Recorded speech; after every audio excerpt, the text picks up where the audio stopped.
Hello friends, my name is Monika. Please इस channel को like, share and subscribe ज़रूर करें।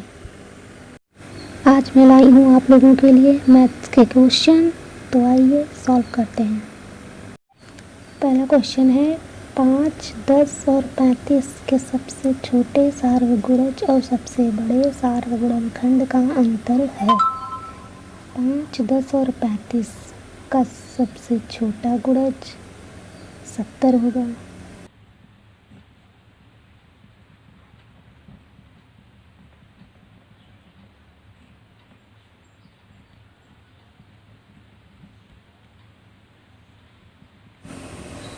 पाँच गुणे 14 बराबर 70 होगा।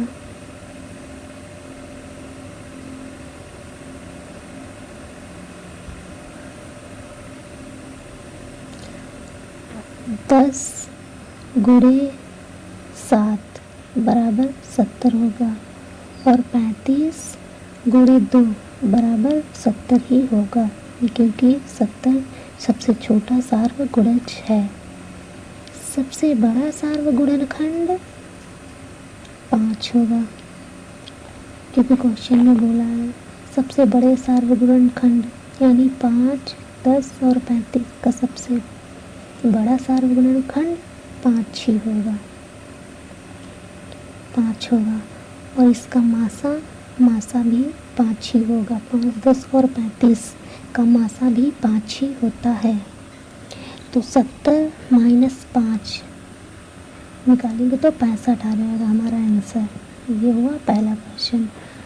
अब दूसरा है 11 इकाइयाँ प्लस 11 दहाइयाँ प्लस 11 सैकड़े बराबर हैं। तो 11 सैकड़े यानी कि 1100 और 11 दहाइयाँ मतलब कि इकाई और दहाई यानी कि 110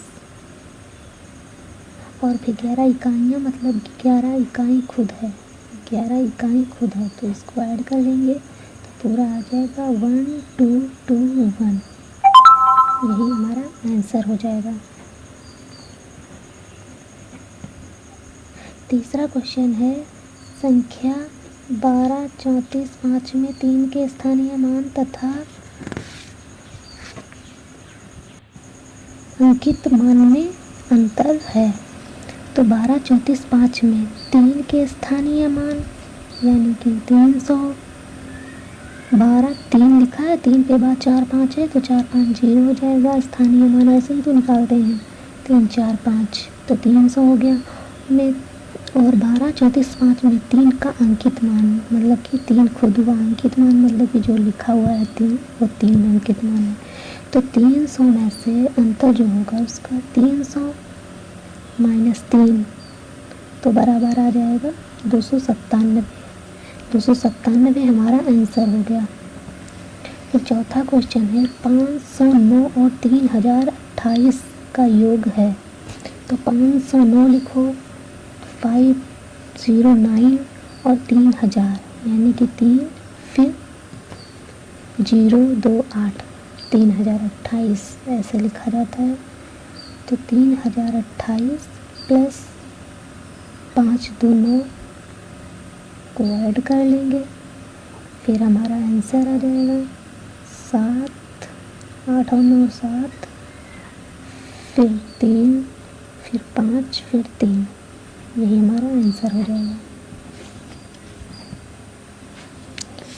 फिर पांचवा क्वेश्चन है नदी में एक नाव की चाल 20 किलोमीटर प्रति घंटा है और एक दूसरी नाव की चाल 23 किलोमीटर प्रति घंटा है।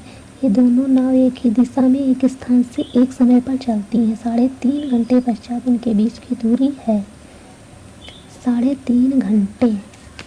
3.5 घंटे पहले 3.5 को लिखो तो 3 सही 1/2 है, 3.5 हुआ तो इसको लिख सकते हैं 3 दूनी 6 प्लस 1 7/2।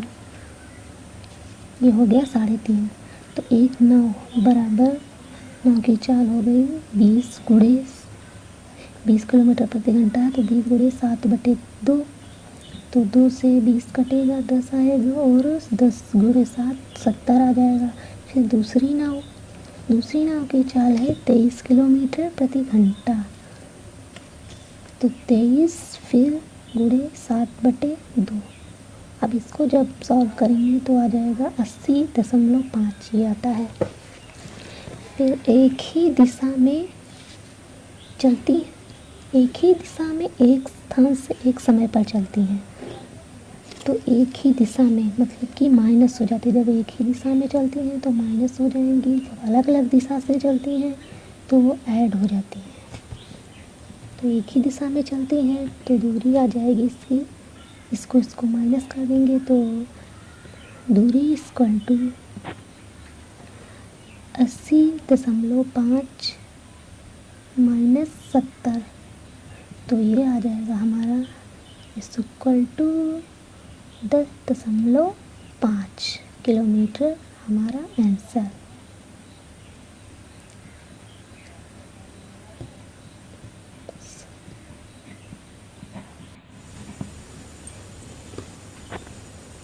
फिर छठा क्वेश्चन है, एक ताज़ा मछली को सुखाने पर उसका भार 1/3 रह जाता है। सुनीता 1500 किलो ताज़ा मछली 25 रुपये प्रति किलो के भाव से खरीद कर उनको सुखाकर 80 रुपये प्रति किलो के भाव पर बेच देती है। इस पर वह कितना कमाती है?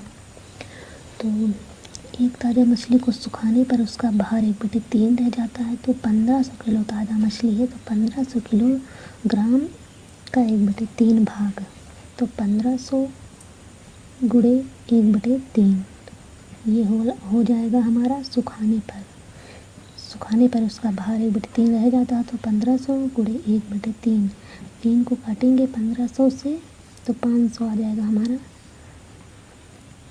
ठीक है। फिर 1500 किलोग्राम मछली का मूल्य 25 रुपये प्रति किलो के भाव से खरीद कर, तो 1500 गुणे 25 से गुणा कर देंगे तो ताज़ा मछली का भाव खरीद जो लाई थी वो पता चल जाएगा। तो 1500 गुणे 25, मछली का मूल्य बराबर 1500 गुणे 25 इक्वल टू 3750। 1500 गुणे 25 बराबर 3750। फिर 500 किलोग्राम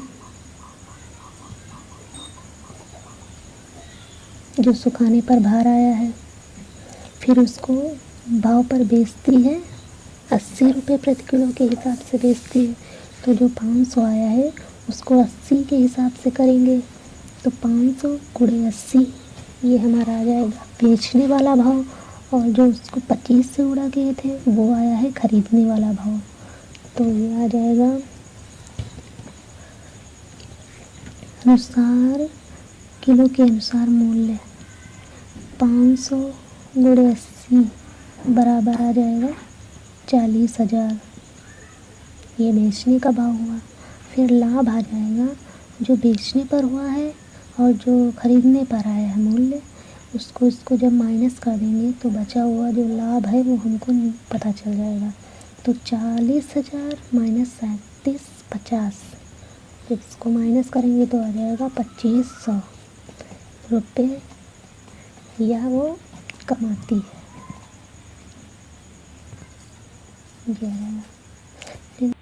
सातवां क्वेश्चन है, एक बोतल में 750 मिली जूस भरा जाता है और ऐसी 6 बोतलों को एक कार्टून में पैक किया जाता है। 450 लीटर जूस के लिए आवश्यक कार्टूनों की संख्या है। तो 750 मिली को पहले लीटर में बदलेंगे, मिलीलीटर को, तो 750 मिली बराबर होगा 750 बटे 1000 है, 1000वां भाग मिली, ऐसे आपको 750 बटे 1000 लीटर में चेंज हो गया। तो 450 लीटर जूस की बोतलों की संख्या कैसे निकलेगी? तो बोतलों की संख्या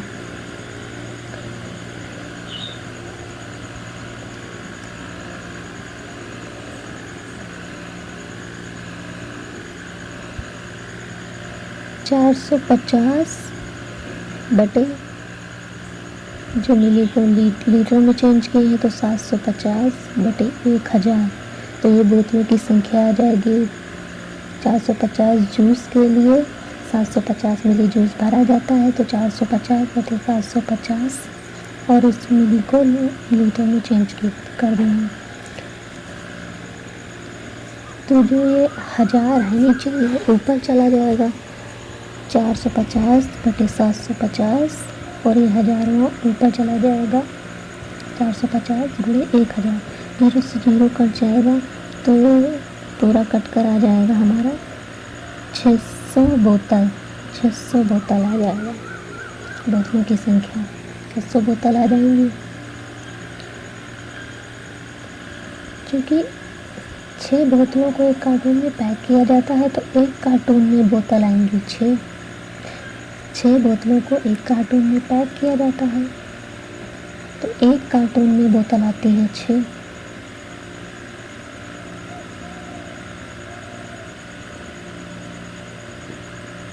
बोतल = 6। तो कार्टूनों की संख्या हो जाएगी हमारी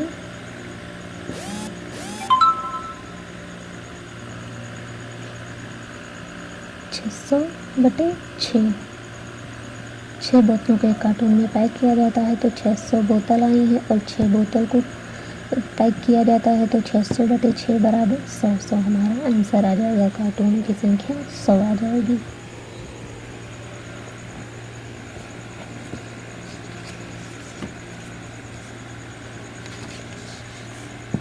कार्टूनों की संख्या बराबर 600/6 कटेगा 100 आंसर आ जाएगा।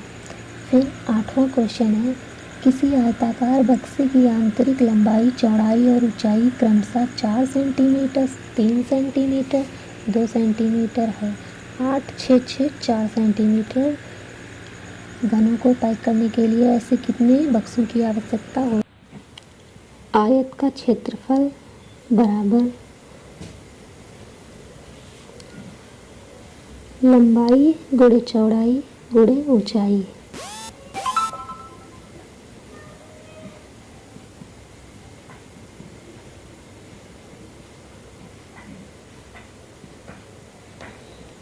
तो क्षेत्रफल होता है हमारा